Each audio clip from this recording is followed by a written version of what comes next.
Luke sucks at soccer. I have to admit it. I know as a dad that's a terrible thing to say, but it's the truth. My 8-year-old son is much better at math than running about dribbling the ball on the pitch. But he has the time of his life every time he steps on the soccer field. His enthusiasm often rubbing off on his teammates and many times even the coach. Whether it is a practice session during the weekdays or a game on the weekends, Luke gives it his all, even if the end result is not to his liking. And today would be a good example of that. His team, the Trailblazers, got their behinds raised in a typical lawnmower fashion with a 0-7 drubbing. While Luke secretly likes to address himself and his teammates as Messi's boys, the game today was messy alright, just like it had been all year round. The kids are yet to open their account this season, but I honestly don't mind. I was just happy to see my son pursue something with a passion. While he did sit and brood at the end of each game, it never dampened the zest he had for life, and the losses only made him more determined. And so it has become customary for me to treat a sulking Luke to an ice cream at his favorite joint after every Sunday game, where he would sit and go over the game specifics, in hopes that a change of tactics would somehow lead a change of outcome in the next. His attention, however, changed midway when he suddenly spotted a large limousine stop at a construction site nearby. "Dad, do you drive one of those?" he asked, his gaze fixed on the car while he slowly licked his ice cream. I wasn't surprised at the question since I worked as a driver for a car rental agency, but we no longer had those stretch limousines at our shop anymore. Its popularity had waned over the years, and a lot of traveling businessmen now find them tacky to use in the New York financial circles, at least. Nobody, but your grandpa did. In fact, he used to pick me up from school in that car often, and we used to go on long drives, I said. "I would like to travel in that too someday," Luke replied back, his eyes fixed on the car. "Well, maybe you could take your date to prom night in that thing in a few years. Hopefully you'll learn to kiss a girl before that," I said teasingly while Luke shriveled his nose in mock disgust. The sight of the limousine, however, stirred up mixed feelings in me. My dad, Henry Pritchard, walked out of my life when I was only 10 years old. I remember it vividly even today.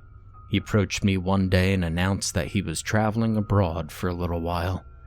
He emphasized that I was to be the man of the house until his return, and instructed me to take good care of Mom in his absence. When he picked up his suitcase and left the apartment, I ran to my room to look through the window that overlooked the driveway, and there I saw a large red-colored limousine parked out in front. Dad approached the car and then turned around to look at me. He knew I'd be watching him from behind the curtains. He simply raised his hands and waved at me one last time before entering the car. I never saw or heard from him again. My thoughts were suddenly interrupted when I felt my phone ring inside my pocket. It was my boss, Gary Mahikis. "Hey, Matt, we got a new booking today. Big fish by the looks of it. He's booked us for the whole month. Insisted on you being the wheelman. Said you came highly recommended. You think you could handle it for the entire time?" he asked me. "Sure, boss. Just tell me when and where," I responded. "Great. Take good care of him, Matt. He just might tip you a sack of gold," Gary said, laughing. "Oh, and take Roy out for a spin," he added before ending the call. Roy was a custom-ordered Rolls-Royce Phantom. It's our best car at the rental agency. He's reserved exclusively for our top clients. Gary and I visited the manufacturers and spent a few days meticulously selecting every detail for Roy, from Arctic white leather seats to discreet bulletproofing, wood veneers to upholstery, and every other amenity to achieve the best blend of luxury and security. Gary and I go back a long way. In fact, he was best friends with my dad, and they both used to work for the same rental agency. Gary's also my godfather, and when my dad went missing, he went the extra mile to fill the void in my life. I developed a rebellious streak in my early teens, angry that my dad had abandoned me and Mom as a family. For the first few months after his disappearance, I made it a point to peek at the window every day, sometimes for hours, hoping he would eventually turn up, a habit that never stopped and still continues subconsciously to this day, although I know better now. However, back then, it eventually turned to anger, and Mom had a difficult time controlling me as a child. My grades started failing. I would randomly pick fights with children in school, and I even tried my luck being an errand boy for drug peddlers in my neighborhood. Gary had to intervene and introduced me to his love for baseball and driving. He took me on long drives every once a month for an entire year and showed me around the countryside. It felt like a soothing balm for the wounded soul. But my happiest moment came when I was in attendance at the stadium with Gary and Tino Martinez's grand slam of '98 unfolding right in front of my very eyes. We all went delirious with joy in the stadium as I found myself hugging and celebrating with random strangers. That experience changed my life, and I emerged transformed as a person. Gary also obtained a signed jersey and cap from the players during his time chauffeuring them on tours, presenting it to me as a birthday gift. It remains my most prized possession. And so when he started his own rental agency, I decided to join him as soon as I was finished with school, and have been working with him ever since. My own childhood experiences motivated me to be the best dad that I could be to my son. Since his mother's no longer with us, I always went the extra mile to ensure he had a supportive and loving environment. I also tried to rub off with Luke my love of driving and baseball, but the kid gravitated towards soccer. Fortunately, we still do share a common love for cars, and he always looked forward to long drives on the weekends. My mind got diverted again when I heard my phone beep. Gary had just sent me the details about the next client. I dropped Luke off at home and went to the office garage to take Roy out for a spin. A couple of hours later, I arrived at the address I'd received on my phone, situated a little bit on the outskirts of the city. I got there a half an hour ahead of time. I parked my car near a diner and noticed a large man standing by the entrance, dressed in a perfectly tailored pinstriped suit.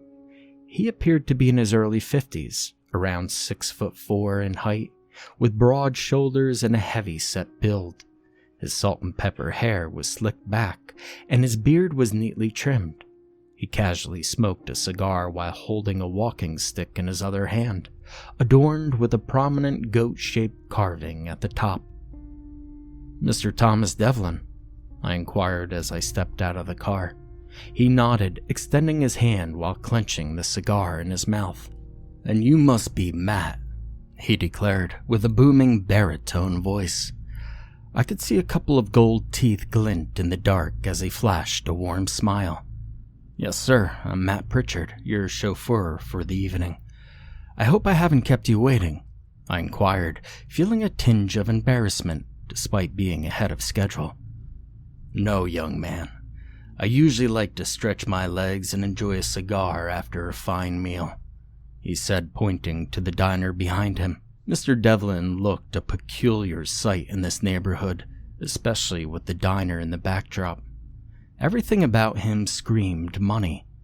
So it did make me wonder why someone of his affluence would choose to visit this place at this hour. But I could also sense an undeniable toughness in him, the kind of man who probably started from the bottom and had to work his way up the ladder. A few minutes later, Mr. Devlin suggested we hit the road, and I promptly opened the car door, allowing him to ease into the back seat. When I took my position behind the wheel, he handed me a gold card, which was the size of a normal government ID, but much thicker. It had a trident symbol embossed on both ends. As I looked at it confused, he told me to simply place it on the GPS screen. I did as I was told, and the navigation system immediately sprang to life, displaying a new set of coordinates. Mr. Devlin realized my lingering confusion as I continued to stare at the card that was stuck to the screen. "Probably a hidden chip embedded in that thing," he joked from the back seat, his teeth glinting as I looked in the rear-view mirror. I quickly nodded in acknowledgement and began driving. As we navigated through the city, Mr. Devlin shared that he was based out of Chicago and was currently in the city for a new business venture. He was not much of a conversationalist, but instead showed more interest in my life, inquiring about my job and my family. It struck me as somewhat unusual for a businessman of his stature to delve into a chauffeur's experiences. He particularly relished the humorous stories I recounted involving Luke, often breaking into a smile. While chauffeurs typically have anecdotes ready on hand for bored clients, Mr. Devlin appeared genuinely intrigued by my life, almost as if he was using it as an opportunity to evaluate me. The navigational system then finally beeped to signal the arrival of the location, and a newly opened Grand Hotel loomed just a few feet away. "Sir, your card?" I said as I retrieved the gold card from the screen and turned around in my seat to hand it to him. Mr. Devlin said, "Keep it, Matt. It's your tip for the evening. But don't worry, it's genuine." He chuckled as he noticed me glancing at the gold card a little longer than necessary. "And consider it a ticket, not a card," he clarified. Mr. Devlin then fell silent for a moment, remaining seated in contemplation as he gazed in my direction before resuming to speak again. "Matt, I have a proposition for you. Would you be interested in hearing me out for a few moments?" he suddenly asked me. "Sure, Mr. Devlin. What do you have in mind?" I responded. "I'm looking for a driver I can rely on. Your name came recommended from a former client of yours whose judgment that I trust. I was told that you're good at your job, you're professional, you're always on time, you know your way around the city, and you're pretty discreet about the clients you chauffeur. Would you accept that as an accurate assessment of yourself?" he asked. "Yes, sir, that would be correct," I replied back. "Good. So here's what I have in mind, Matt. I need you to chauffeur my clients for the next 30 days. The details of the pickup will be texted to your phone every day at 7 p.m. sharp. All you have to do is pick them up, drop them off at the coordinates provided to you. That is all. Nothing more. Similar to how it happened between us today. A gold ticket will be given to you at the start of each drop, and that would be your payment for services rendered." I hope I've been clear thus far. He stopped midway to ask me. I simply nodded back. "Excellent. Now I have 3 conditions you need to religiously adhere to. 1. If you agree to take on this job, you cannot walk out midway. You need to see it through. 2. Under no circumstances are you to participate or involve yourself in whatever activity the passengers may be engaged in. Your job is to solely chauffeur them, and once you have dropped them at the designated location, you are to return back. There is no need for you to wait to pick them up again. And 3, you have to be discreet about this job, which means nobody else can know about it. That would include your boss or any other colleagues in your agency. These are the only 3 rules that you need to follow. Furthermore, payment to your company has already been settled in full for the proposed deal's duration, covering fuel costs and exclusivity, booking your services as a driver. So, you do not have to worry about any other commitments either. I need you to concentrate solely on the job at hand. Are we clear? He asked, pausing again to await my response. I nodded in understanding, although I was beginning to get wary about what was on offer. The more the man spoke, the more I began to wonder if I would be getting into some kind of trouble. Sir, I just need to ask, does this job involve any dealings with the gray areas of the law? I inquired delicately. Mr. Devlin paused for a moment before speaking. Maybe, maybe not. But I can assure you this, you will not get into any kind of legal trouble. I trust you've been a chauffeur long enough to know when to look the other way. You just treat this job like any other, and you'll be just fine. He said in a matter-of-fact manner. I still felt a sense of unease over the entire thing, and started slowly shaking my head when Mr. Devlin said, Look, Matt, there's no need to rush your decision. If your answer is no, just keep it to yourself for now and you could simply text me your decision tomorrow. My suggestion to you is take the night to mull things over. It's good, easy money you can make in a month. You could probably use it to buy something nice for your kid. However, there is no pressure from my side. Your employer will not receive bad feedback from me if you choose to reject this offer. And so, I'll leave it entirely up to you, he added reassuringly. I nodded back at him, smiling, grateful that he was open and direct with me. All right then, I guess it's time to get back on my feet, he said as he prepared to exit the car. I quickly got out of the vehicle to open the door for him. Mr. Devlin shook hands with me and started his walk to the hotel.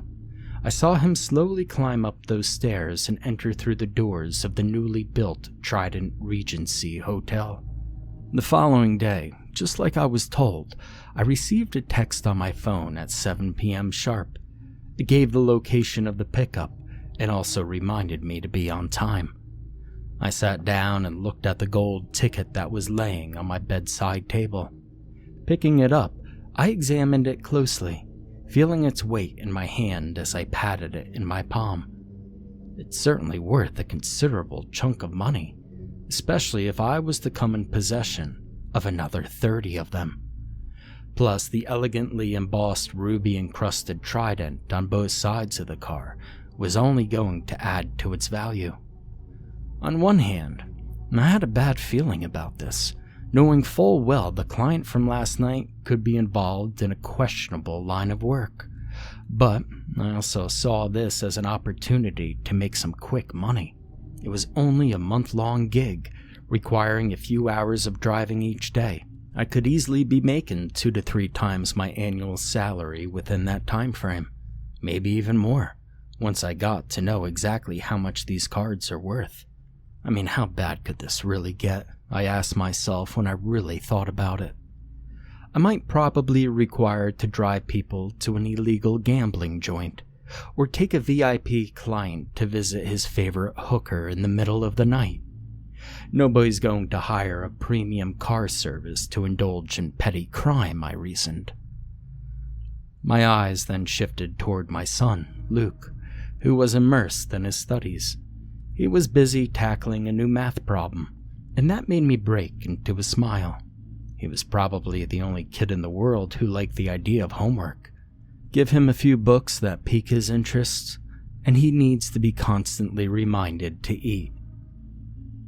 Maybe I could sell the tickets and deposit the proceeds in a bank, leave it untouched for a few years, letting it slowly collect interest over time, and when Luke gets older, the money would come in handy to pay for college, I thought.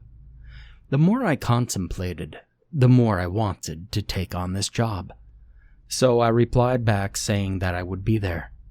I got ready and got dressed and was out the door in 20 minutes. Before leaving, I reached out to my regular babysitter, Jennifer, who lives with her family on the same floor in the apartment just next to ours. She's very fond of Luke and agrees to keep an eye on him whenever I'm away to work. I got into my car and instructed little Roy to be on his best behavior for the night. Starting the car, I rolled out of my apartment building toward my pickup point. Upon reaching the venue, my attention was immediately drawn to a man dressed in a clown outfit with a duffel bag slung across his shoulder. When our eyes met, I realized that he was my fare for the night, the designated passenger I was meant to pick up. The clown opened the door and sat in the back seat. He reached into his jacket and handed me his ticket. I could see his knuckles were bruised, giving me the impression he was involved in some kind of brawl recently. Great start, Matt, I thought to myself. I received the ticket from him and placed it on the GPS screen, and it immediately started relaying a new set of coordinates. The odd thing with this arrangement is that it doesn't reveal the destination beforehand. Instead, all you get are directions for the next 50 meters ahead of you. The blue line on the screen updates only as much as the movement your car makes while driving. I thought the whole thing was just a little bizarre, but the ticket was doing its magic, dangling itself like a carrot in front of me every time I tried to wrestle with reason. I quickly glanced at the rearview mirror to take a look at my passenger. He looked tired and worn out and was resting his head on the headrest, trying to grab a quick shut-eye. Despite the heavy makeup, his face bore no visible wounds. Even by clown standards, I thought his outfit was unusual and odd. Instead of the rainbow-colored wig, he was wearing a wavy white one, reminiscent of those barristers in British courts. There was also a white neckband jutting out of his outfit that people usually associate with lawyers. What the hell's this guy up to? I quietly asked myself, as the clown simply rested in the back seat of the car, whistling softly while tapping his finger rhythmically on his duffel bag, like he was getting ready to put on a show.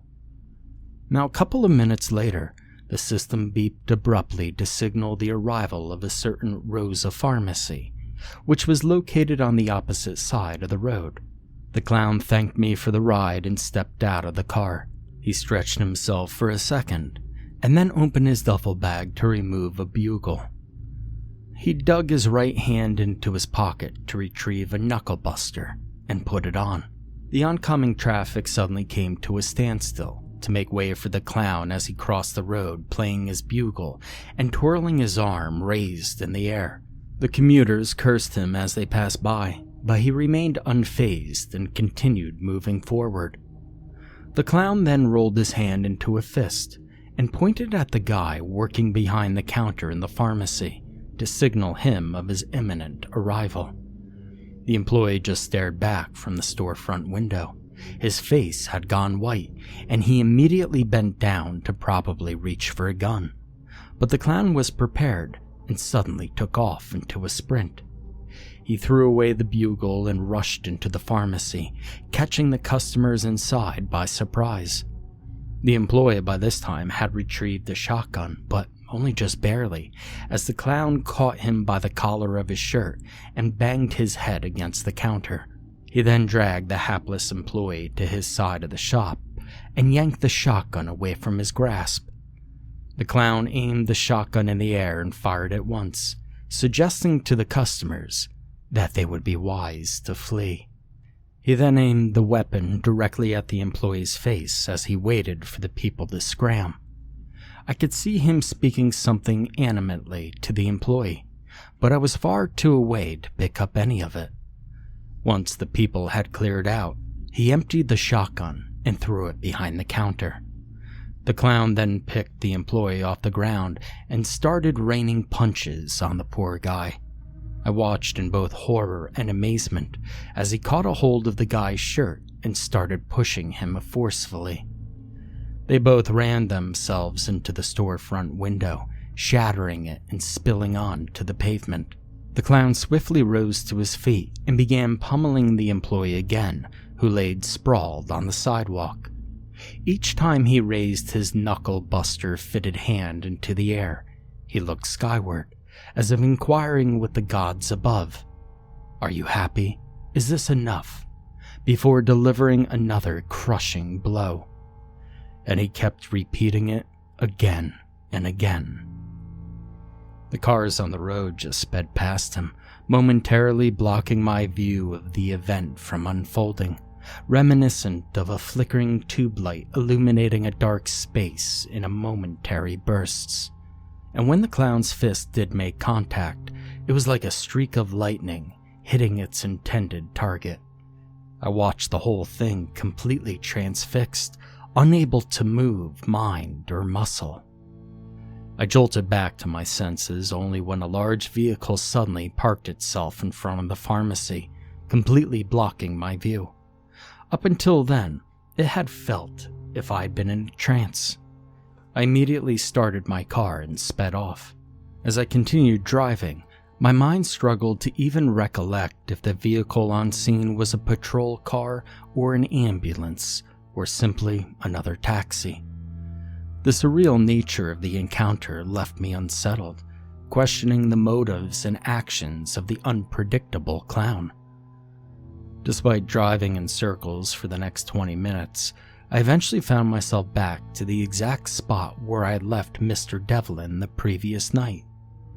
I brought the car to a stop, but kept the engine running while I continued to stare at the newly built Trident Regency Hotel, located a mere 20 meters away from me. Maybe I should head up those stairs and meet Mr. Devlin. Communicate with him in person that I'm not interested in this job anymore. Or I could just ask my boss Gary to cancel the order. He would definitely understand if I said the gig was risky and wouldn't probe me for details. Every instinct in me warned that I should pack my bags and lay low for a while. On any given day, I would have done just that, but I felt something awaken in me when I saw that clown in the pharmacy, and I couldn't understand what it was. I hadn't felt this alive in years, and I struggled to shake it off. At the same time, I could also sense an overwhelming cacophony of contradictory voices in my head simultaneously coming to life, each fighting the other to gain the upper hand on who gets to dictate my future courses of action. So what are you waiting for, Matt? You saw that clown at work, how he went to town and made the world his own circus. How much more of a warning do you need? But you have a deal to honor here, Matt, and you have a duty to see it through. You didn't hurt anybody. You did nothing wrong here. The clown would have gone through with his plan anyway, even if you hadn't taken up this job. Oh, so this is how we're going to rationalize the events of this evening, are we?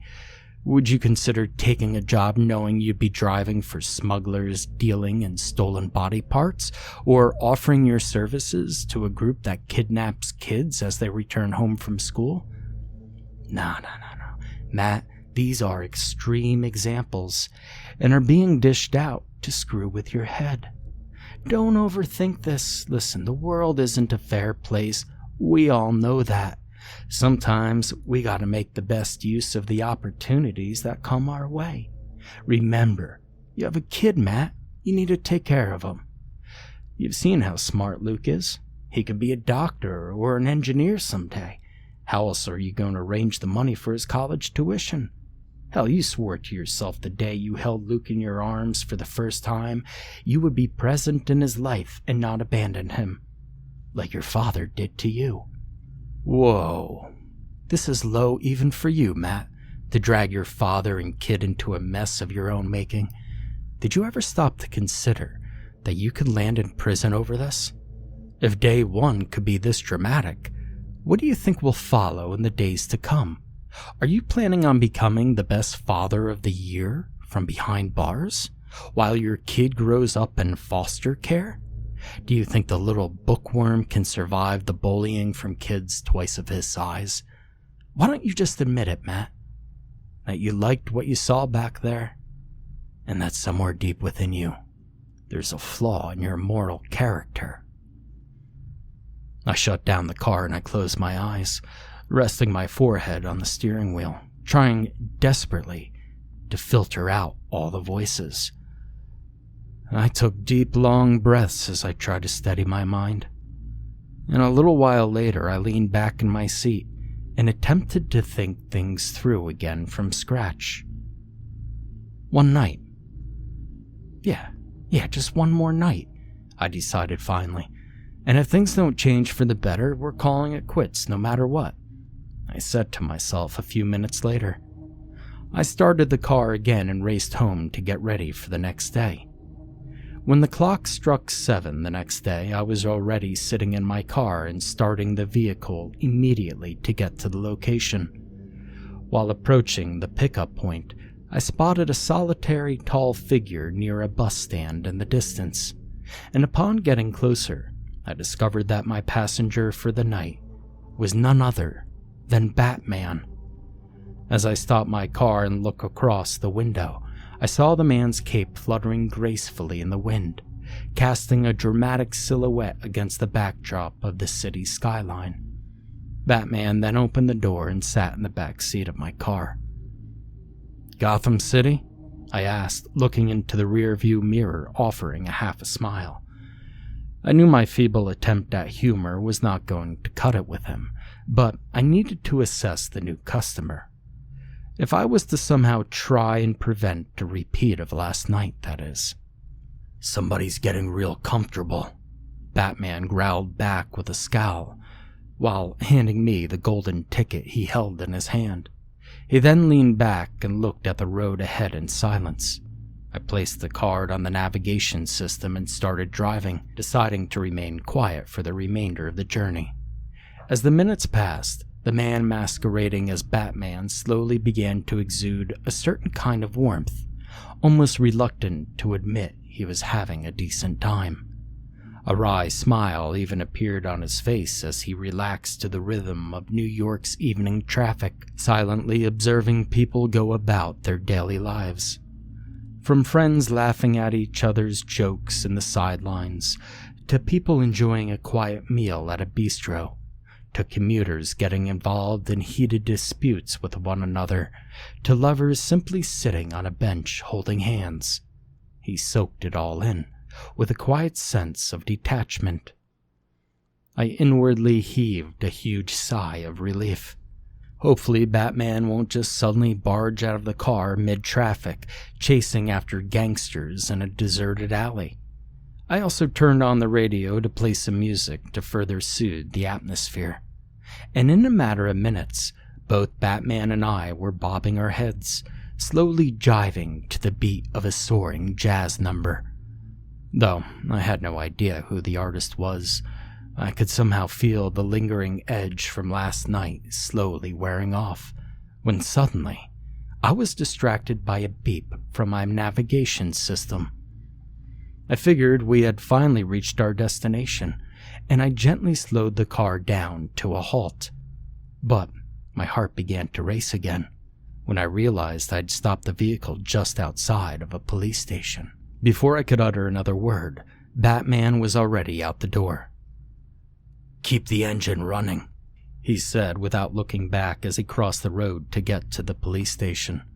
I saw 2 police officers standing outside the precinct, drinking coffee and looking engrossed in conversation.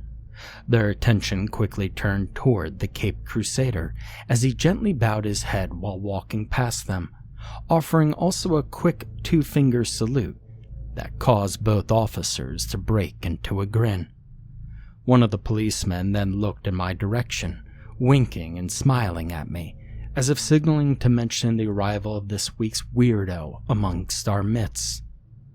"Ah, shit," I cursed to myself, kicking my feet around in the car while pretending to smile back at the officer.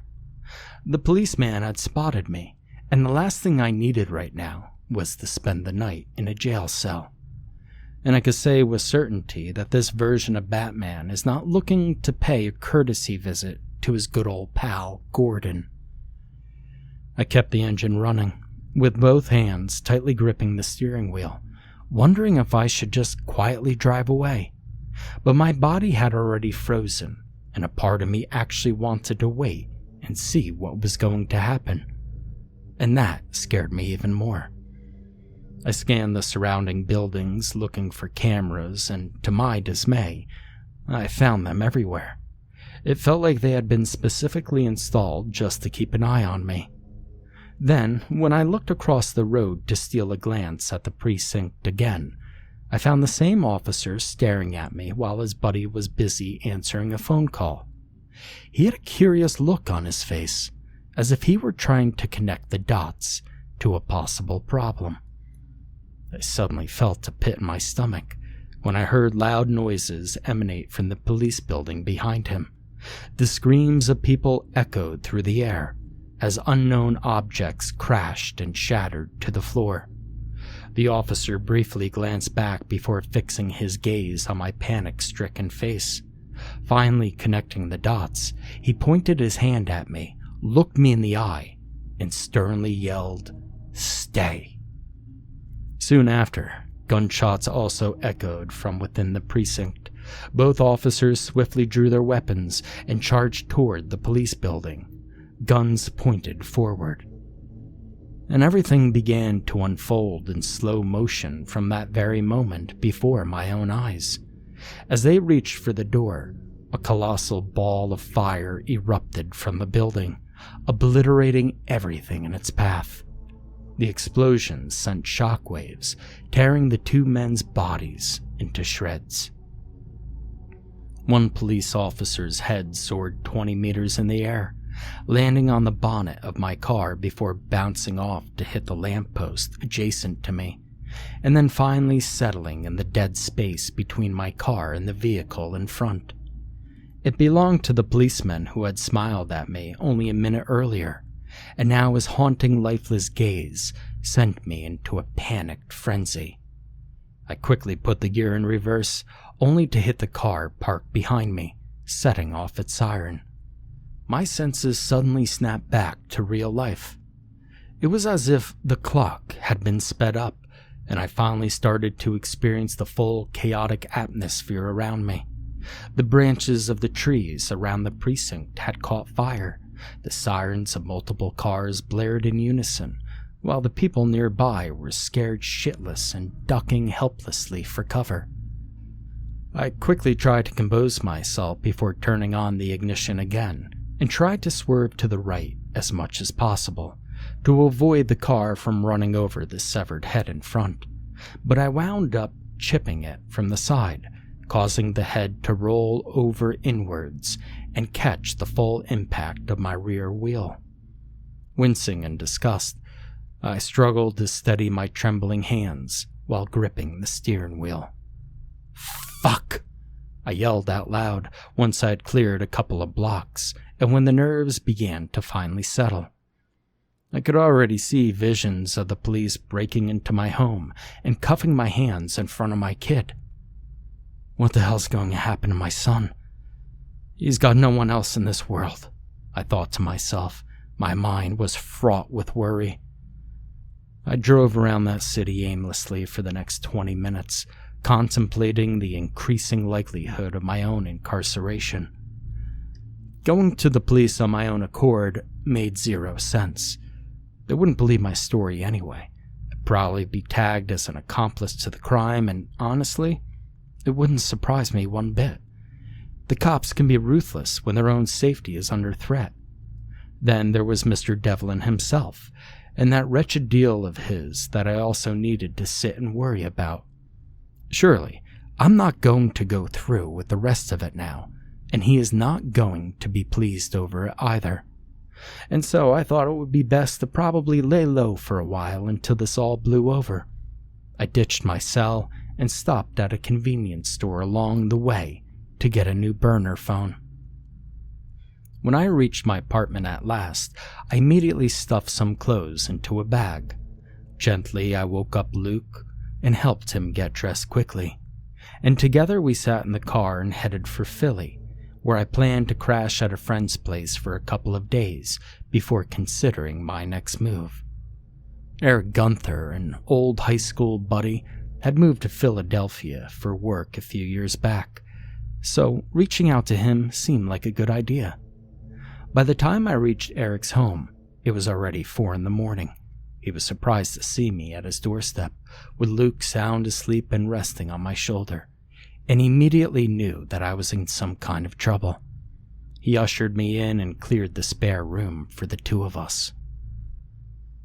Eric and I agreed to get some rest and talk things over in the morning. After gently laying Luke down on the bed without waking him, I settled into a rocking chair nearby. As I leaned back, the exhaustion washed over me, and I immediately drifted to sleep. When I woke up, it took me a moment to realize I was still at Eric's place. I checked my watch. It was already 8 a.m. I then glanced up at the bed next to me and realized that Luke was already up. He's probably hungry, or Eric's made something for him, I thought. Anyway, I could hear the TV playing from the living room. I slowly got up from the chair and walked toward the hall, still groggy from last night. My legs suddenly buckled, and I hit the floor hard. Eric's severed head lay skewered on a pitchfork erected in the middle of the living room. I tried to get up, but my legs buckled again. I crawled all the way to his room like a dog and tried to open the door with my outstretched hand. I grabbed onto the nearby wall to pull myself up and stand straight, and that's when I saw my old friend's headless body laying on the bed. I puked my guts out right there. As I lay crouched onto my knees, with my head still spinning, I suddenly remembered Luke. He was nowhere in sight. I got up and I searched every nook and cranny of that apartment. The bathrooms, the kitchen, the cupboards, under the bed, the attic. Hell, I searched everywhere. He was nowhere to be found, and he was not the sort of kid to run off on his own. I then went and started to check on the other apartments in the building, including the terrace, and I still found no trace of him. And finally, I remembered the basement where I had parked the car, and I immediately rushed to look for him there. As I reached the entrance to the basement, I saw droplets of blood in the parking area, and it led all the way to the trunk of my car. My heart thudded in my chest as I walked slowly, my legs heavy like lead, refusing to move as I inched forward, terrified of what I would find. When I finally reached the car, with trembling hands I opened the trunk and slowly peered in. And there, dead center, lay my burner phone, the same one I had purchased the previous night. As soon as I picked it up, it vibrated in my hand, revealing a new set of coordinates pointing to my own home address. I shut the trunk and immediately started my drive back to New York. I drove as fast as I could and rushed to my apartment the moment I reached the city.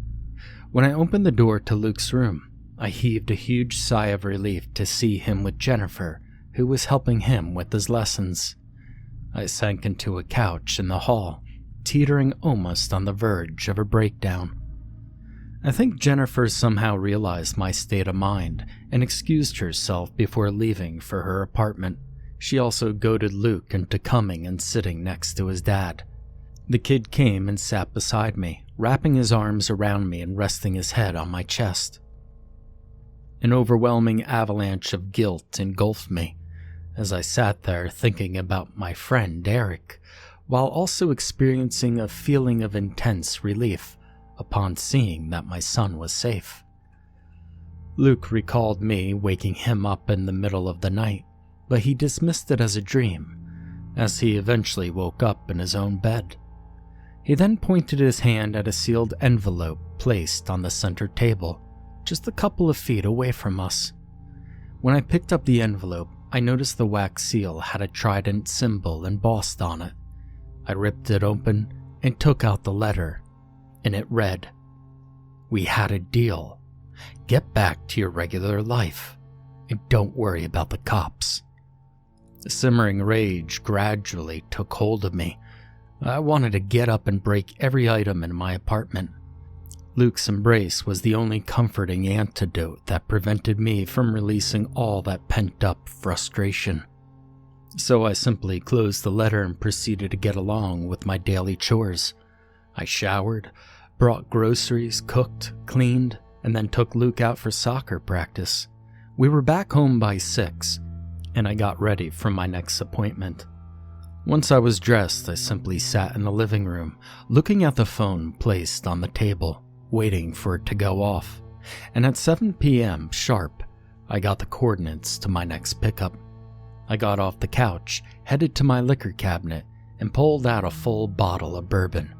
After taking a big swig from it, I sat in the car and tossed the bottle onto the adjacent seat. As the engine purred to life, I hit the streets and got ready to pick up my new passenger for the night. The person I was supposed to ride with for tonight turned out to be Gandhi.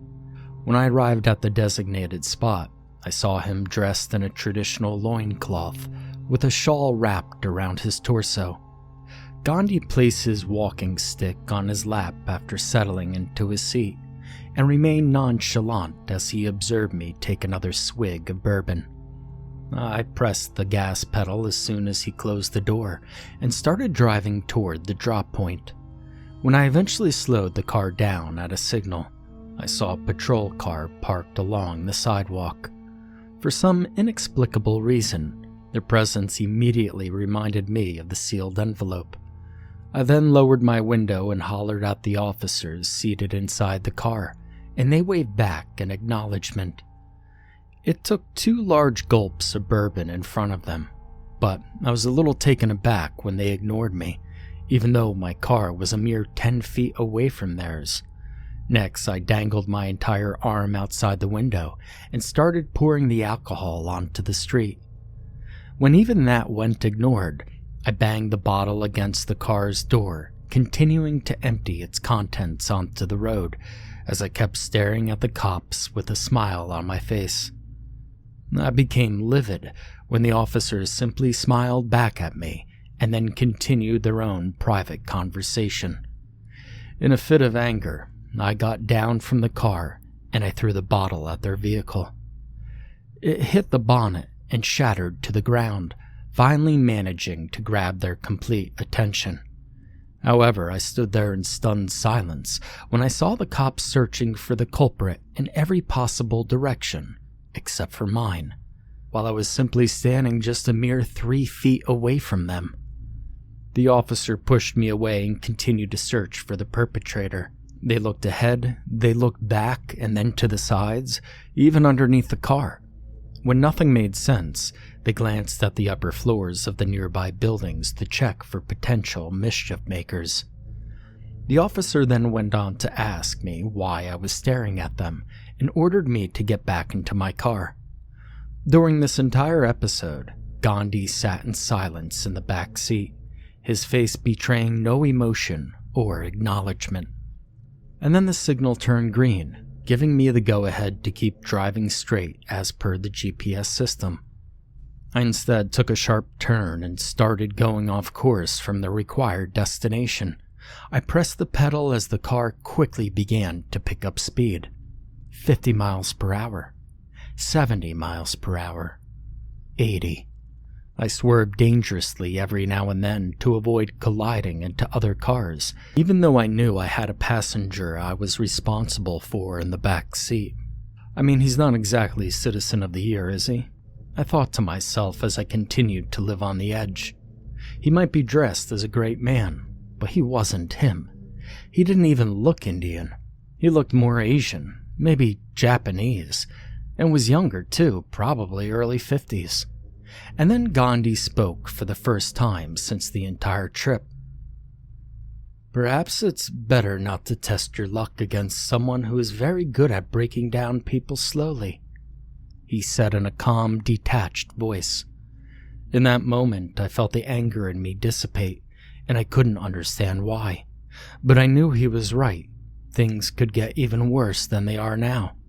I slowed the car down to a stop and turned back to look at him. He had his sight fixed on the window, looking outside and lost in thought, although he seemed very much aware of his surroundings. "What on earth is going on here?" I asked him, feeling helpless and unable to keep the bitterness away from my voice. "What sort of madness is this?" Japanese Gandhi continued to observe the vehicles passing by without offering an immediate answer. "Please drive," he said a moment later, and that was all he would offer. I sighed deeply and turned around in my seat, feeling disappointed. I started the car and slowly got back on the correct route. Once we reached the location, I saw a fair number of people assembled at a square, which was odd considering it was late and night had already fallen. There was also a small crew of people holding cameras reporting from the scene. I removed the ticket from the GPS screen and threw it outside. I then dug into my shirt pocket and removed all the other tickets I'd collected so far and threw them out as well. They quickly submerged from view as people walked over them, blending into the activity at the square. As the reporters clicked away at their cameras, I, for a moment, wondered what would happen if I suddenly jumped out of the car right now, butt naked, holding a machine gun. Would the crowd only notice me and not the gun I was holding in my hand?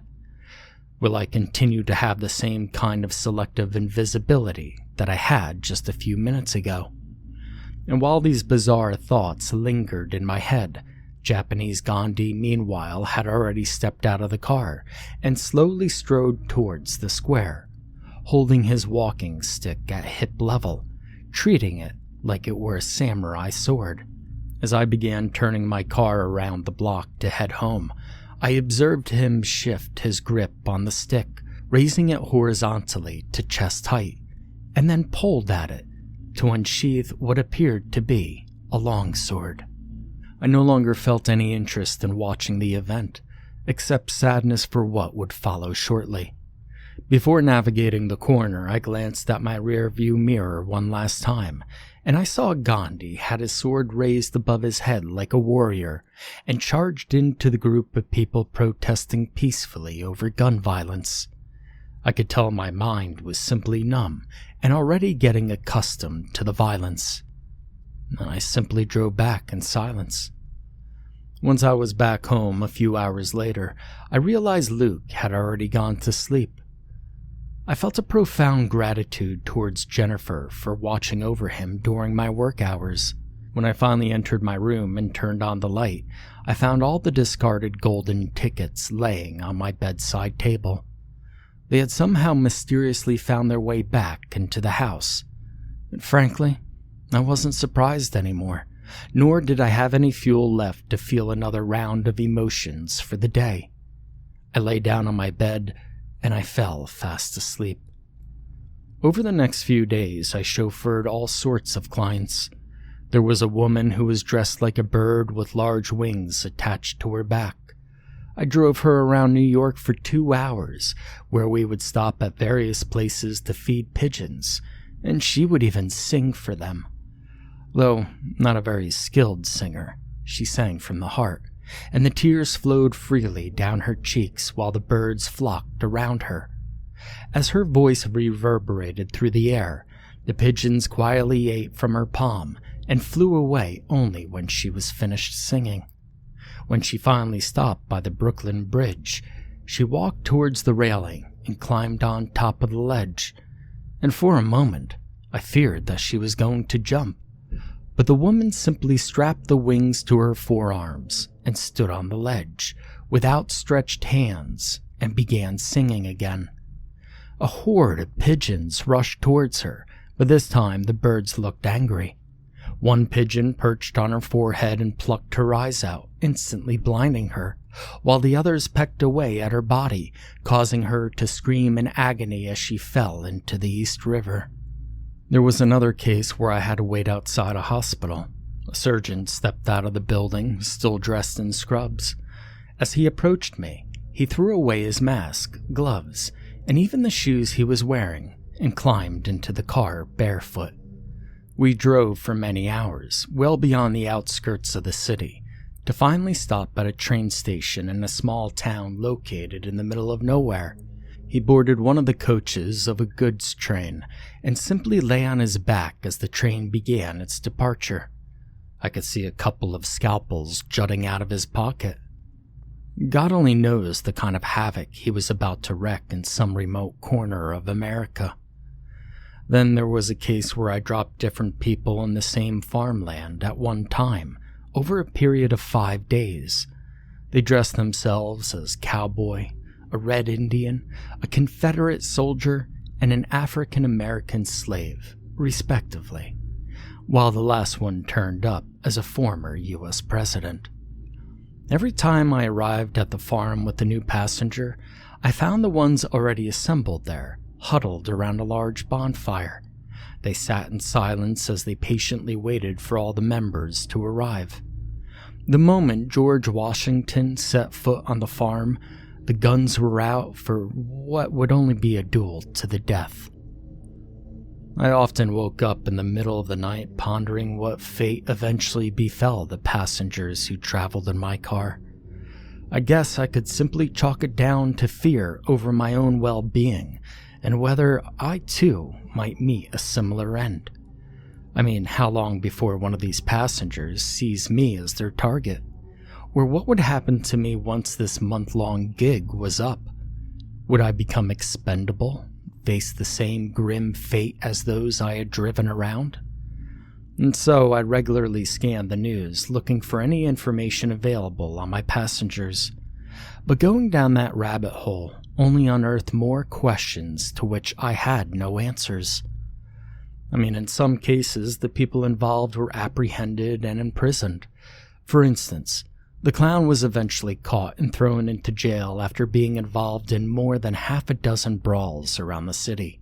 But what made him quit his high-profile attorney job in the UK and move here to the city in the first place? Then there were the cases where the passengers didn't even make it through the night. I learned from the news that the man with the sword was apprehended by the public and subjected to street justice, where one of the protesters disarmed him and used his own sword to drive it through his heart like a stake. When the body of the woman dressed as the bird was recovered from the river, there were also separate news reports of pigeons dying of poisoning at multiple locations. I also learned from the news that the man dressed as Batman was a stunt double in the film industry. The police were still following leads about a possible getaway driver from the scene, but eyewitness accounts so far proved to be contradictory and unsatisfactory. Camera footages at the site also proved inconclusive. The owner of the farmland called the police when he found bodies in his farm, following his return from vacation. The police closed the case, citing it as a ritual killing leading to the death of all 4 involved. But I was the only one who knew that there was a 5th person at the scene. The Red Indian had obviously survived, and he was in the wind now. And so was the surgeon who boarded the train. I couldn't find any information about him.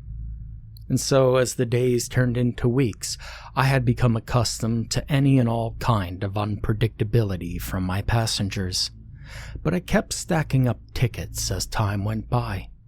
The initial anger that I had nursed in me had died down by this point, and I simply became numb and hollow from the inside. All I could think was to get through with this ordeal and get back to my regular life.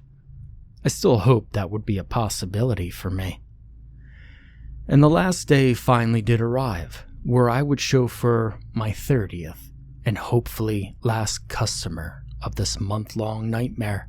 I was already sitting in my car with my eyes closed, holding my phone, and it buzzed as usual at 7 p.m. Once I figured out my new destination, I started the car and braced myself for a final ride, wondering what was in store for me. When I reached the Guggenheim Museum, I could see a small crowd of people returning from a party. The attendees, a mix of men and women spanning various ages, were impeccably dressed in fashionable attire, and I wondered how I would be able to pick up my passenger for the night. Amidst the sea of faces, a young woman in a vibrant red dress caught my eye. An elegant pearl necklace adorned around her neck, capturing the subtle glow of streetlights, and her expressive eyes suggested a depth of mystery to her. Her artful, arranged hair added to her allure, and a ring on her finger, likely a ruby, added a touch of opulence to her already captivating presence. I started the car and slowly drove to the point where she was standing. Our eyes met, and she instantly broke into a warm smile. "Hi, Matthew," she said, gesturing at me to remain seated as she settled into the car, taking the seat next to mine. She retrieved a gold ticket from her clutch, placed it on the screen, and leaned back while launching into a smile again as she looked at me. I gazed straight ahead and started to drive without acknowledging her. "Fine," she said, remaining unfazed by my stoic response as she began fixing her makeup. "Well, anyway, we have a long night ahead of us. You could take your time to get to know me if you want. My name's Pamela, by the way, and you could call me Pam when you become increasingly fond of me," she added, giggling. I ignored her comment and drove in silence for the next 20 minutes. But my heart slowly started to flutter again when I became increasingly familiar with the route I was on. I realized that we were driving straight back to Mr. Devlin's hotel. As the navigation system beeped, I brought the car to a stop, and the new Trident Regency came into view, located just a few meters away. When she saw the look of confusion on my face, Pamela quickly responded. "You're my date for tonight, Matthew." "Didn't you know?" she asked with an air of innocence. "No, Miss Pamela, that can't be right. I'm only the chauffeur. This is my last day on the job," I said, a little lost for words as I tried to process the unexpected turn of events. Pamela flashed a mischievous smile and casually continued, "Matt, let's make your last day a memorable one, shall we?" "Now get going. We can't be late," she said, looking into a compact mirror while adjusting her hair as I sat still in my seat. "Come on, Matt. Go and check your trunk," she urged, a sense of urgency in her tone. I immediately felt a lump form in my throat when I heard those words, and it reminded of what had happened at my friend Eric's. For a second, I instantly worried about my kid, but I'd been following along with all the rules. When I looked at Pamela, her expression was unreadable, but I saw no malice in her. I got down from the car and slowly approached the trunk, uncertain of what awaited me. Upon opening it, I discovered a new tuxedo, neatly folded in packing paper. Reluctantly, I tried it on, and to my surprise, I found it to be a perfect fit, even earning a nod of approval from Pamela herself. She quickly leaned in to fix my hair at the sides, and then wrapped her arm around me, causing me to flinch slightly. "Oh, what's wrong, Maddie? Haven't you ever felt a woman's touch before?" she asked, looking me in the eye with a mischievous glint in her voice. Well, she's not entirely wrong. I haven't been with another woman since Luke's mother died at childbirth. Life got in the way, I guess, but I hardly doubt unsatiated lust as a factor is at play here. When compared to all the events that transpired over the last month, observing me getting lost in my thoughts, Pamela gently nudged me in the ribs. "Hey, don't lose out on me, Matt. The night is not going to be short on excitement. I promise." "Oh, I don't doubt that," I said, nodding in acknowledgement. "Excellent," she replied excitedly, as the two of us climbed the stairs to enter through the doors of the Trident Regency. This was my first time setting foot inside the hotel, and my initial impression was of dominance of the color red. My eyes immediately darted toward a sharp-looking Trident logo on the reception wall, while the expansive lobby boasted gleaming red Italian marbles, creating an atmosphere of sophistication and old-world charm. Pamela directed me towards the elevator, where a peculiar-looking figure was already waiting. He sported a top hat and a large trench coat, his face concealed by a mask and black goggles. He was standing with a file neatly tucked under his arm. Once the elevator door opened, we all stepped inside.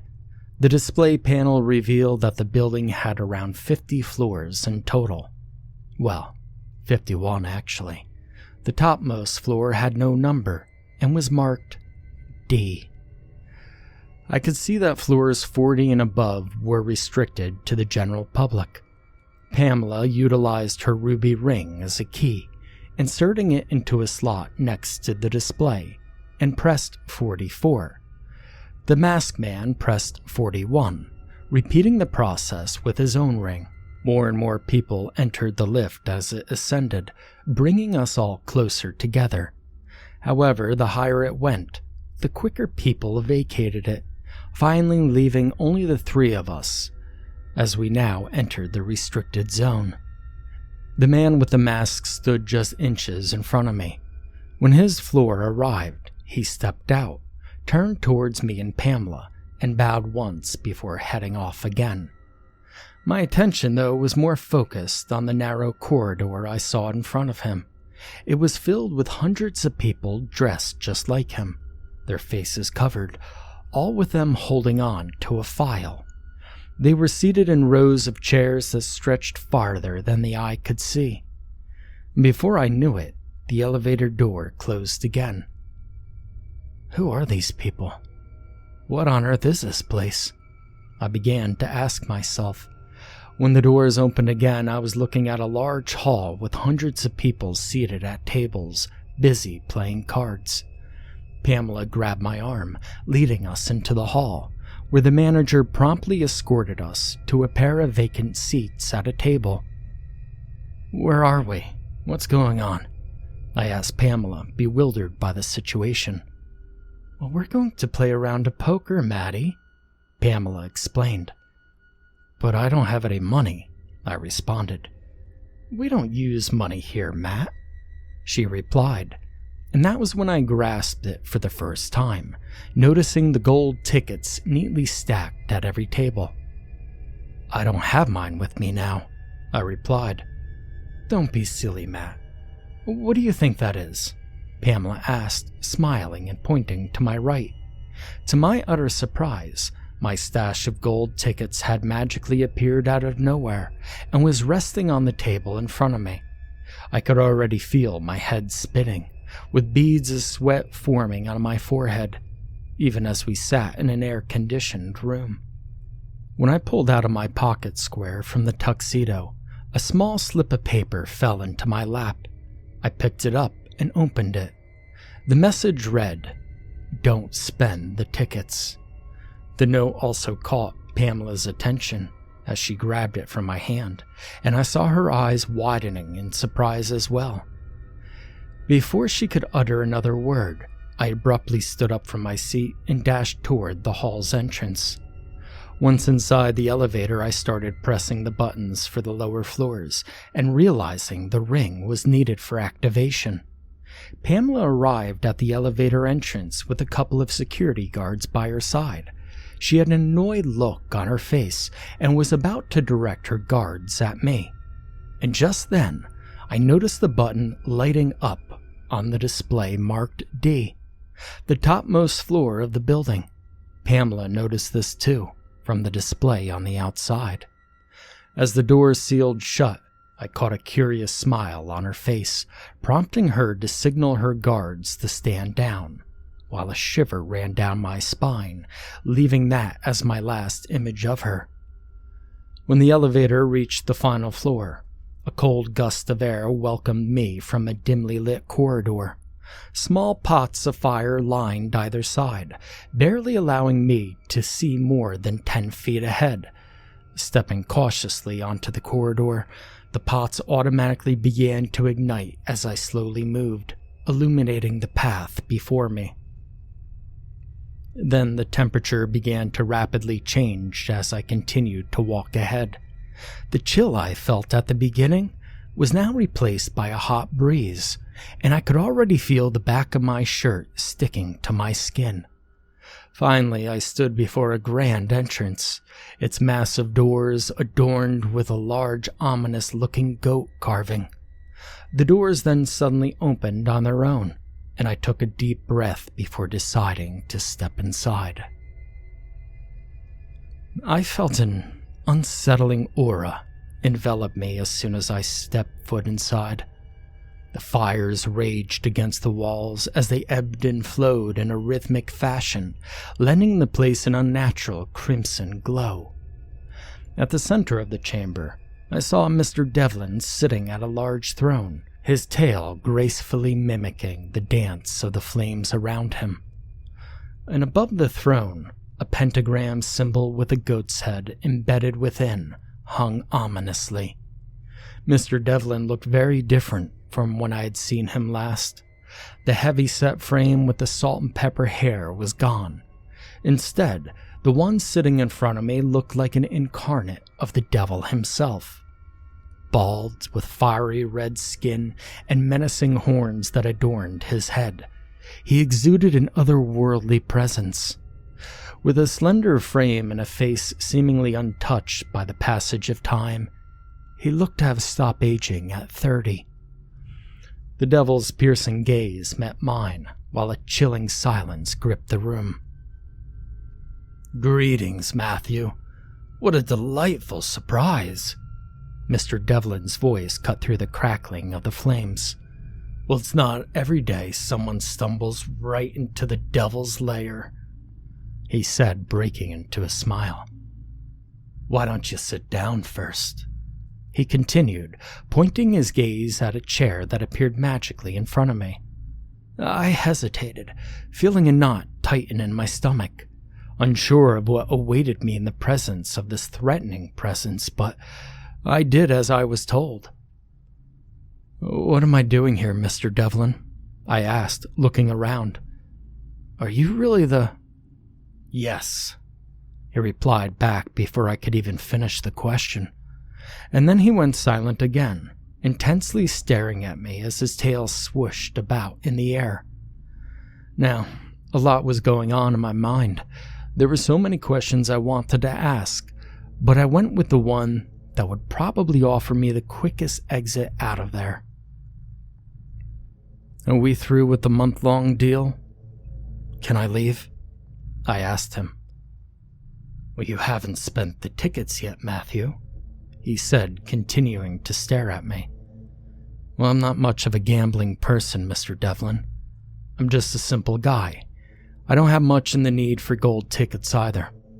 I'm willing to perhaps donate it to someone in the room downstairs, whoever's interested in playing," I ventured, hopefully. "You have to use the gold tickets that have come in your possession, Matthew. You can't simply get rid of them by throwing or giving them away. You need to spend them." "But why?" I asked, suddenly interjecting. "Because they represent your sins, Matthew, which is why you can't get rid of them. But when you spend them, you accept your part in it, showing a willingness to pay a price for your redemption," the devil answered back. "Redemption? How?" "By coming to work for me," the devil replied, smiling, his tail cutting through the air as it swayed in a sinuous dance. The golden glow in his eyes intensified, revealing an otherworldly allure. "Join my ranks, Matthew, and I'll help you unlock the hidden realms of your soul." "But I didn't do anything wrong," I immediately protested. "I stayed away from all the violence. I was the only driver the entire time, and I did as I was told. Even after my friend Eric was killed by your people, I followed through with your orders. I had no choice in the matter in the first place." "Oh, but you did have a choice in the matter, Matthew. You could have simply chosen not to show up the following day, once I made you that offer, and that would have been the end of that. You used a considerable chunk of your free will right there when you decided to drive the clown to the pharmacy. And you could have still have walked away when you had parked your car outside my establishment, seriously wondering about the path you were on. And you chose poorly again. What little free will you had left, well, you spent it all that night. Now, people don't realize their situation until they get in over their heads, and yours came when the police precinct went up in flames. You knew a big line had been crossed, and your choice was to take evasive action by fleeing. But you were already knee-deep in this mess by now, and there was no turning back.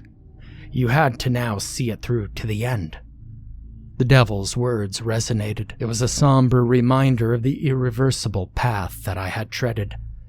I closed my eyes in frustration as a wave of guilt and remorse ripped through every fiber of my being.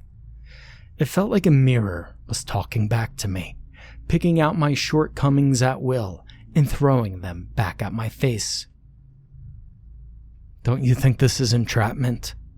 I asked him finally, feeling helpless and unable to keep my voice in check.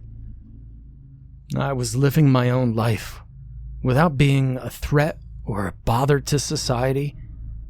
Why drag innocent people into this web of deceit and lies? I asked him. The devil grinned. "Matthew, innocence is a fragile illusion. I simply offer choices to people. It's their decisions that entrap them. Why blame the apple in the tree when it is your eyes that refuse to look away?" He added. The devil waited for me to respond, sensing that the inner turmoil was reaching its peak. He then continued to speak. "Come work for me, Matthew. Become an agent of my design. You will deliver my message to people when they're ready.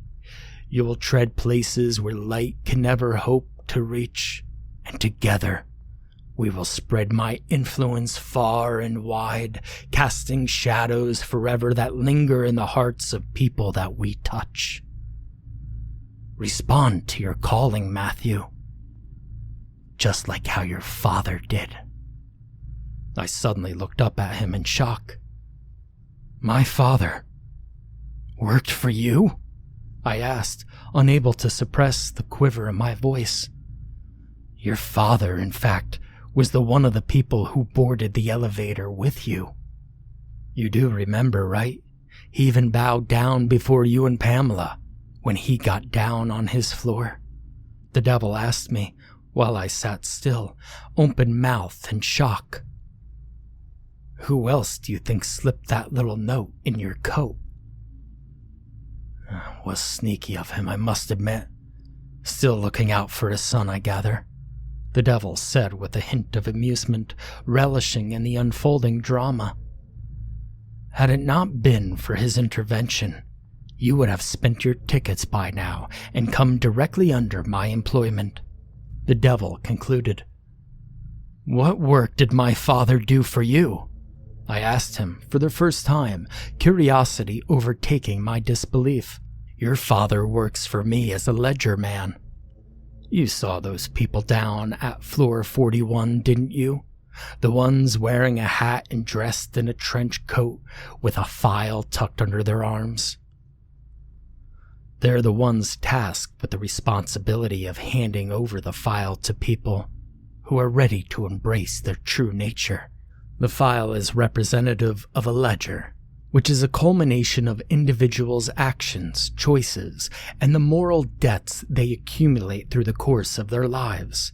And so when somebody receives the file, they have reached a point in life where they can no longer maintain their status quo. They begin their inevitable descent into the darker recesses of their own existence. But then how will you know if somebody is ready? Look at me, Matthew, the devil said, spreading his hands, his lips curling into an evil smile. I've been here since the beginning of time. Do you think I haven't yet figured out when a person will snap? The real question, though, is, are you ready to take on the role that you are destined for? I mean, you've already been working with your father in tandem while serving this establishment. Working with my father? What do you mean? The devil chuckled before continuing to speak.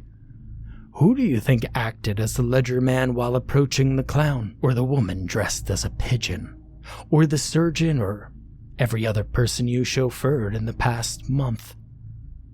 It was your own dad, Matthew.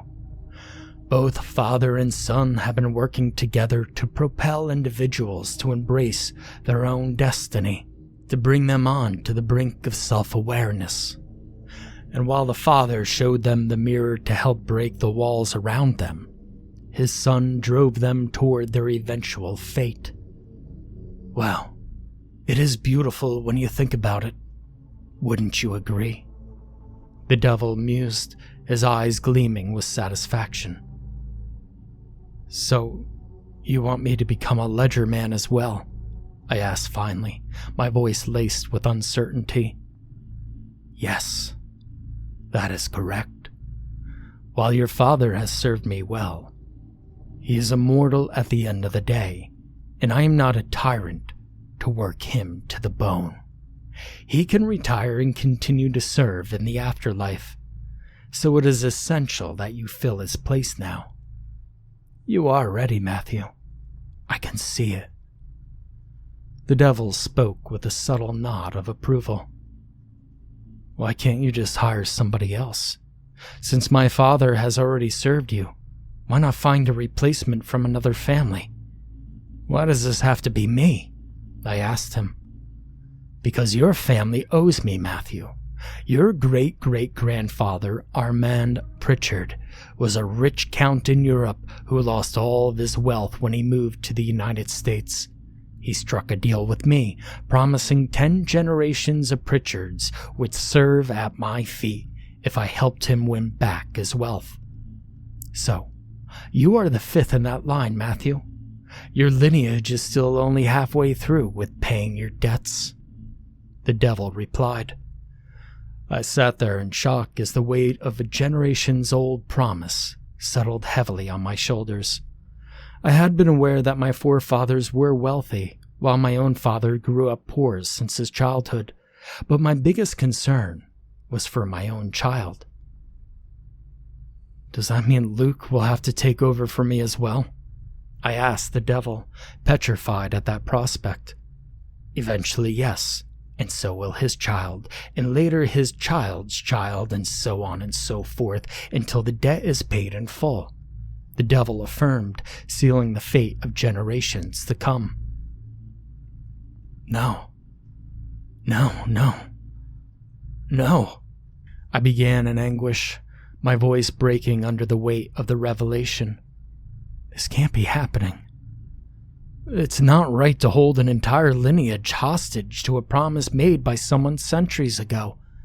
I can't let my son be a part of this, I said. Well, your ancestors certainly didn't mind the money that came their way until they squandered it away again, a second time. You can't make a deal and then renege on it, the devil answered back, his voice ice cold. But do you think you're being fair here, Mr. Devlin? When you're forcing generations of descendants to do your bidding when they actually have no choice in the matter? Matthew, have you quickly forgotten how you wound up here? Do you really think you're here solely because of your ancestors? Are you saying you lack the agency to make different choices? Is that what you feel happened to your father as well? Or might later happen to your son? I remained silent, not knowing how to answer. What do you think actually happens when you make a deal with the devil, Matthew?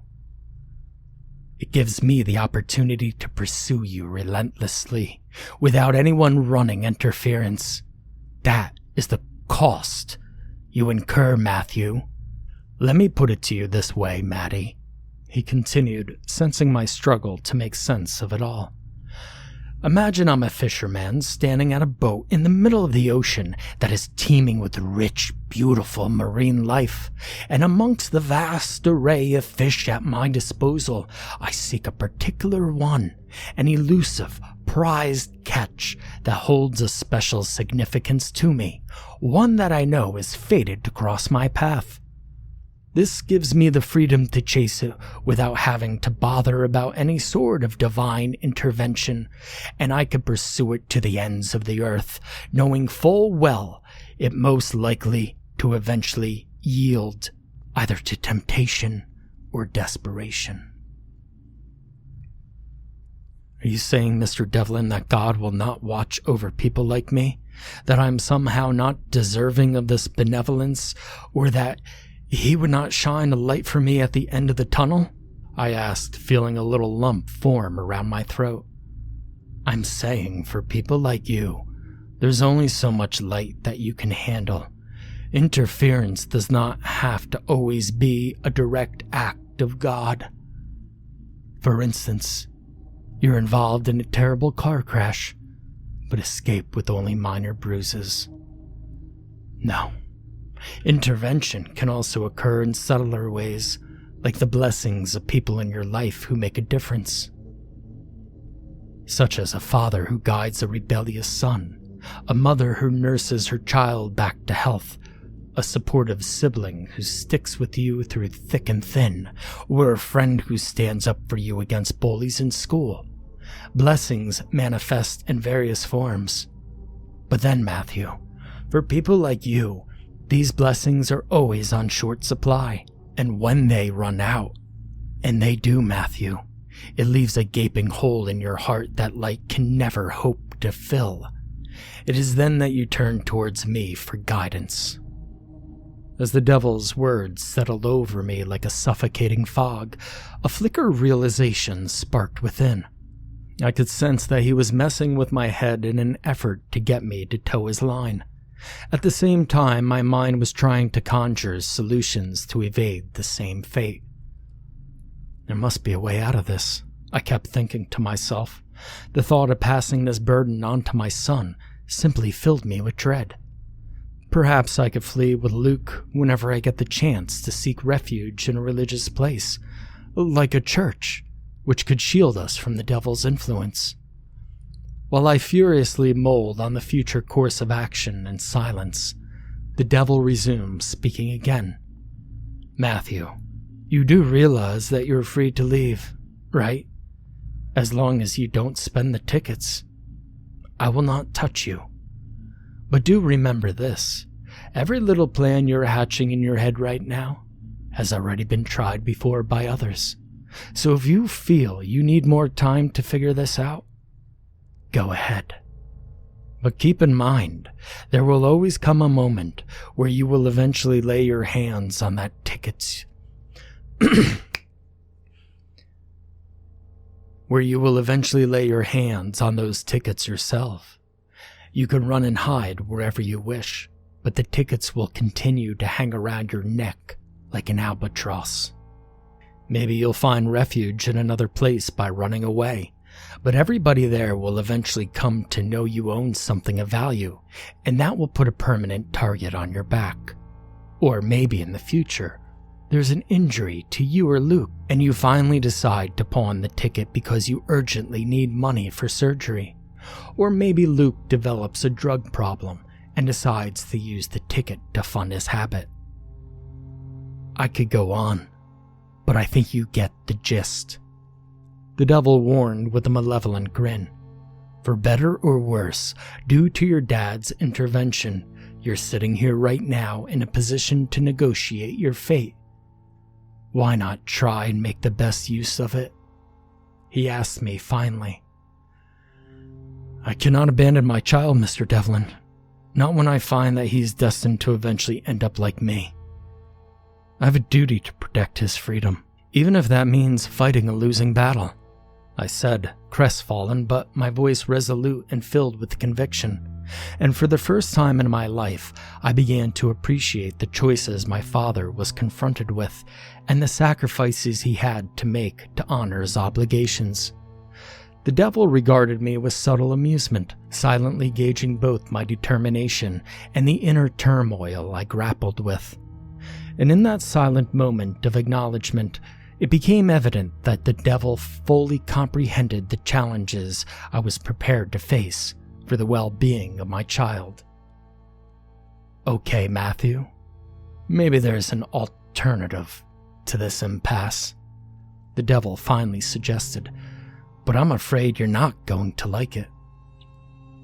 "Mr. Devlin, I'm prepared to do whatever it takes to ensure my child has a shot at a normal life, even if it means giving up my own," I stated resolutely. The devil's horns suddenly turned red hot as he let out a wave of laughter that echoed throughout the entire chamber. Meanwhile, the flames licking the walls behind him surged in intensity. A sudden ring of fire ignited around my legs, spreading rapidly to my feet, and started crawling up my body. I screamed in agonizing pain while the devil continued to laugh in the distance, and then I saw the fire consume me whole as my entire body went up in flames.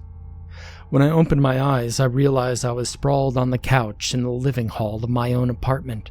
As I wiped the beads of sweat away from my forehead, I noticed I was still dressed in last night's tuxedo. So, the whole thing obviously was not a dream, but I still couldn't remember how I got back home. Luke was sitting in a nearby chair watching his favorite show, while busy munching on cereal. I got up from the couch and experienced a sense of disorientation lingering as I tried to piece together the events of the previous night. But deep down, my conscience was troubled, and I couldn't yet figure out why. I walked to my room and opened the closet to check for the gold tickets. They were no longer there, and at that very moment, I heard the unmistakable sound of a vehicle pulling up in the driveway. I walked over to the window to take a look, and I saw a large red limousine parked at the entrance of my apartment building. My heart began to race immediately. This was the same type of car that took my dad away years ago, and they're probably here for me now. I made Luke get up from his seat and ordered him to stay put in his room. Soon after, the doorbell rang. I approached the door, glanced through the peephole, and then proceeded to open it. Henry Pritchard was standing at the entrance, wearing a hat and dressed in a trench coat, with a file tucked under his arm. "Hello, Father," I said, looking at him. He had removed his goggles, and his mask was down to his chin, a tear trickling down his eye as he looked in pain. I could see that my dad was here on an official visit. Seeing my dad in person after all these years, the memories of last night all came flooding back. I began to recollect everything, including the deal that was struck with the devil. "Is that for me?" I asked, pointing to the ledger in his hand. "You should have waited, son. We could have figured something else out," he said, his voice expressing both concern and lament. While I knew my dad was looking out for my best, I wondered what other alternative there was. I then simply leaned in to hug him for the first time in years, and he embraced me back, bringing a wave of relief to my already overwhelmed emotions. "Is this your last assignment?" I asked him, and he nodded in acknowledgement.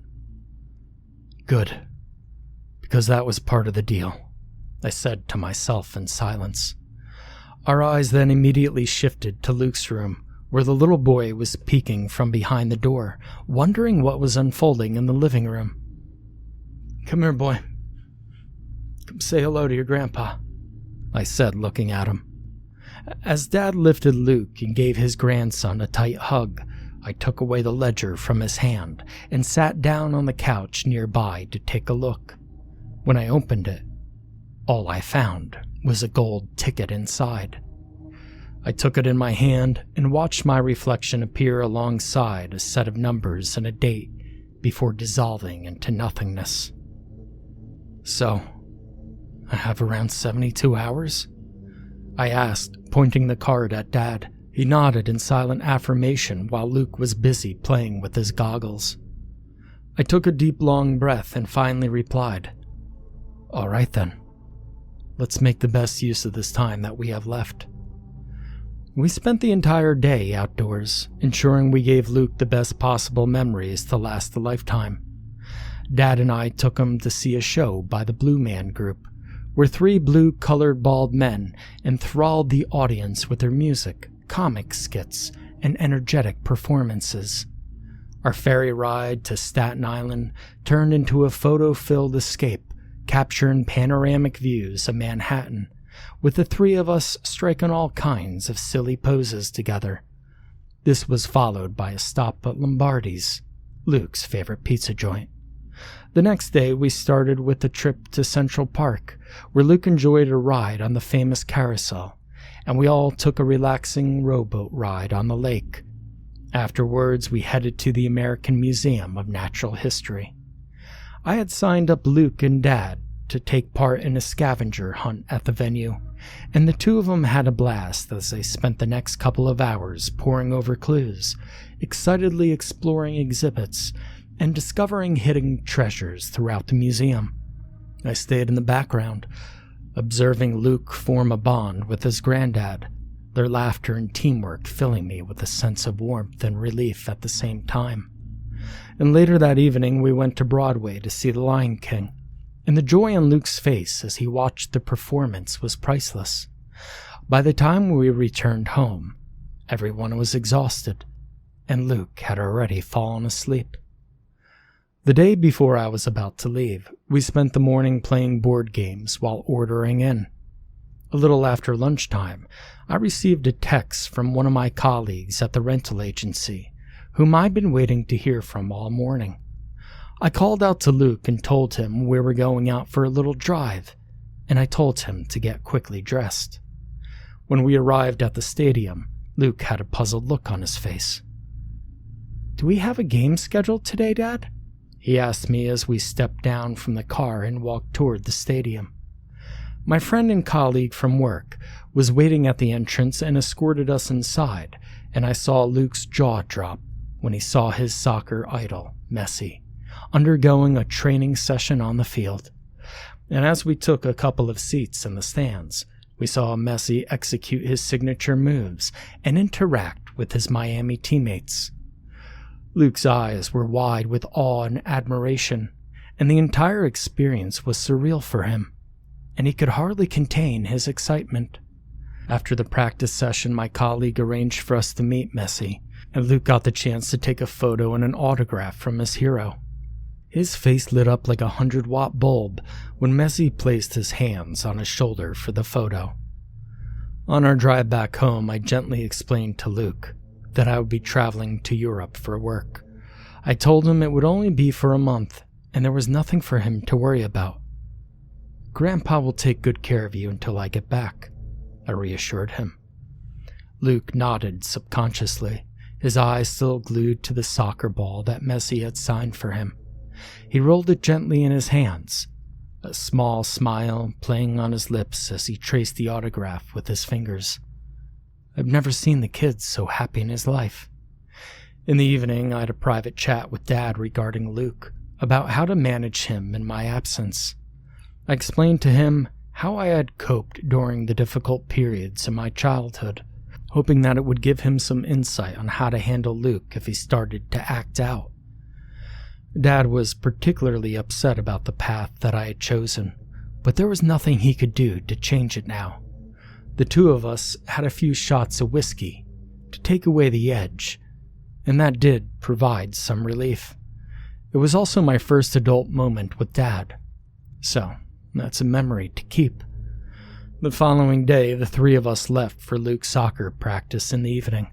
As Dad and I sat in the stands watching him train, a BMW car arrived at the venue, catching my immediate attention. I hugged Dad one last time, and he had a hard time letting go of me. I called out to Luke, informing him that I was heading for the airport, and waved goodbye. He rushed toward me and gave me a big hug before running back to his field to resume training. I picked up the shoulder bag and headed towards the waiting car. The driver was around my age, and I could deduce that this was not his first trip. So he definitely did have an inkling of what to expect. I could sense the same emotions in him that I experienced when I took on the job. I simply gave him my gold card, and he placed it on the screen and started driving. I looked at Luke and Dad one last time before the driver turned the corner and hit the main road. Seated in the back seat, my mind began to recollect the conversation I had with the devil. The details of that encounter played in my head like a haunted melody. As the car moved through the city, I could already see the impact my decision would have on the family, knowing that Luke would struggle for many years and have difficulty adjusting to the public perception of his father. The conversation towards the end was perhaps the most haunting of all, when the devil started to make clear the expectations he had of me if I wanted to relieve my family of the generational burden. That part played itself over and over in my head 100 times over the last couple of days. The car began to slow down as it reached the destination. Before leaving, I locked eyes with the driver and I uttered, "Best of luck." A look of surprise flashed in his eyes. His demeanor swiftly softened as he realized someone understood the weight that he carried. I could see that he had 100 questions he wanted to ask me, but I was already out the door with my bag hung over my shoulder, and I made my way into the building. As I climbed the stairs, I removed my jacket and cap from the bag and I put it on. I could hear the devil utter those final words again and again, it literally forming an imprint on my mind. Okay, Matthew, maybe there was an alternative to this impasse, but I'm afraid you're not going to like it. Mr. Devlin, I'm prepared to do whatever it takes to ensure my son has a shot at a normal life, even if it means giving up my own. You're ready to give your life to save your son, but are you ready to take a life for him? The devil asked me. Yes, I said with reluctance. The more heinous the crime, the better protected your son will be from coming under my employment. The devil finally spoke. I reached the office of my boss, Gary Mahekis, and I opened the door to find him busy on the phone. His face immediately lit up when he saw me dressed in the autographed baseball jersey and cap he had gifted me for my birthday as a youngster. I waited for him to finish speaking. Hey, did you and Luke catch a game today? He asked me, looking curious as he put his phone down. The more heinous the crime, the better protected your son will be from coming under my employment. Hey, what are you talking about, Matty? Gary asked me, looking puzzled. I repeated the exact words the devil had told me during our meeting, and while he still didn't understand it, I saw my godfather's face turn pale when he noticed me removing a kitchen knife from my jacket and locking the door behind me. A few years later, Luke Pritchard entered the hospital with his 10-year-old son, Sam, holding a bouquet of flowers he wanted to give to a patient. When they reached the patient's room, Luke knocked on the door a couple of times before entering. Please come in, a voice said from within the room. The old man lay on the bed with both of his legs heavily bandaged. He had been injured in an accident while attempting to save Sam, who had tried to cross the road without paying attention. The patient managed to save Sam in the nick of time, but was struck by a motorcyclist, resulting in fractures in both of his legs. Good morning. How are you today? Luke asked as he entered the room with Sam by his side. Much better, Luke, thank you, the old man said. The patient then looked at the boy and smiled. How are you doing, young man? He asked. Fine, sir. I'm very sorry about what had happened to you, sir, Sam said, looking down and appearing very remorseful. Forget it, child. I'm just relieved you're all right, Mr. Devlin replied, his face beaming. Luke then placed a bouquet of flowers in Sam's hands and gently nudged him to give it to the patient. Sam moved forward and gingerly presented the flowers to Mr. Devlin, who accepted them with grace. He gave the young boy a hug and smiled warmly at him. Luke had been visiting Mr. Devlin every day for the past week since the accident happened. The two men had grown close during these visits, opening up to each other about the challenges in their own personal lives. This was the first time since the accident that Luke brought Sam along with him so that he could apologize in person. Mr. Devlin looked at Sam, who sat on the little stool next to his bed. "So what are you wearing, my child? Are you a baseball fan?" he asked. "He's a chip off the old block, huh?" he asked Luke, pointing at Sam's jersey. "Actually, he's taken after his grandfather. He was a big baseball fan," Luke replied. "Interesting. Is he the one you said is currently serving a life sentence in prison?" Mr. Devlin asked delicately. "Yes, Mr. Devlin," Luke replied, with a trace of sadness in his voice. They eventually changed the subject and went on to talk about other things for the next half hour. When Luke finally got up to leave, he asked, "Mr. Devlin, you think it would be okay if the three of us maybe took a picture together? I'd really like to send a copy to my dad. I think he would love to see a picture of the man who saved his grandkid." "Well, of course, Luke.